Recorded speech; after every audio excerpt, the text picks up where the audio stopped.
ချန်ပီယံစိန်ခေါ်ပွဲ9ပွဲထိပါဝင်မဲ့1-1-22ပြိုင်ပွဲအားလုံးပဲမင်္ဂလာပါ Monstate NA Channel ကနေအားလုံးကိုပြန်လဲကြိုဆိုလိုက်ပါတယ်လာမယ့်မတ်လ23ရက်နေ့တနင်္ဂနွေနေ့မှာကျင်းပမဲ့1-1-22ပြိုင်ပွဲကြီးမှာချန်ပီယံစိန်ခေါ်ပွဲ9ပွဲထိပါဝင်မှာဖြစ်ပါတယ်1-1-22ပြိုင်ပွဲရဲ့အဓိကခေါင်ပွဲဖြစ်တဲ့ရော့ထာနဲ့တာခဲဦးတို့3မိနစ်5ချီပုံစံဖြစ်ကစားမဲ့ကစ်ဘောက်ဆင်စူပါဖိုက်ပွဲထိုင်းဖိုက်တာတဝန်ချိုင်နဲ့ဂျပန်ဖိုက်တာနော်ရီတို့ရဲ့ဖက်ဒါဝိတ်ကစ်ဘောက်ဆင်ကြားဖြတ်ချန်ပီယံလူပွဲစူပါလက်နဲ့နဘီတို့ရဲ့ပင်တာဝိတ်ချန်ပီယံကပတ်ပေါင်းစည်းပွဲဘရာဇီးဖိုက်တာမိုရီယာနဲ့ဂျပန်ဖိုက်တာဝါကာမက်ဆုတို့ရဲ့ဖလိုက်ဝိတ် NA ချန်ပီယံလူပွဲ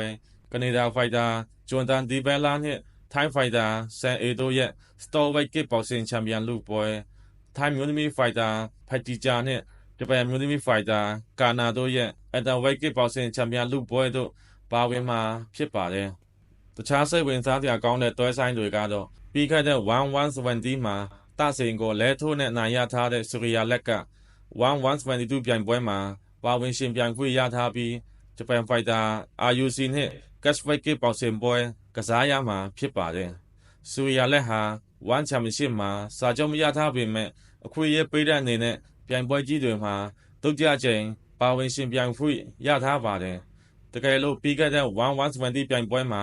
တဆင်တာစူရီယာလက်ကိုနိုင်ရခဲ့ရင်ဒီဖွေရေးကတေချာပေါက်တဆင်တော့ပဲဖြစ်မယ်ထင်ပါတယ်။ဒါပေမဲ့ကျွန်တော်တို့ရဲ့ဖိုက်တာလေးတဆင်က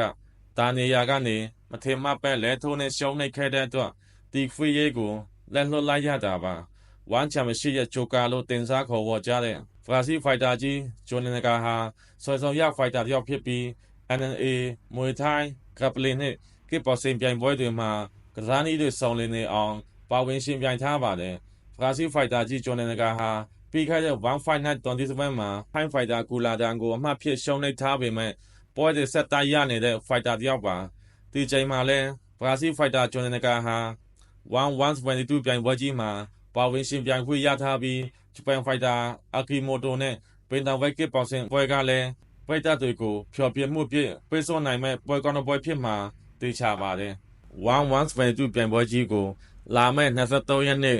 နေ့ငွေနေ့လယ်2နာရီမှာစတင်ကျင်းပတော့မှာဖြစ်ပါတယ်ပြိုင်ပွဲကျင်းပမဲ့နေရာကတော့ဂျပန်နိုင်ငံတိုကျိုမြို့ရှိဆိုင်းနမရီနာမှာကျင်းပတော့မှာဖြစ်ပါတယ်အဆုံးထိနားထောင်ပေးတဲ့အတွက်အားလုံးကိုကျေးဇူးတင်ပါတယ်ကျွန်တော်ရဲ့ channel လေးကိုလည်း like and subscribe လုပ်ပေးကြဖို့မေတ္တာရပ်ခံလိုက်ပါတယ်အားလုံးကိုကျေးဇူးတင်ပါတယ်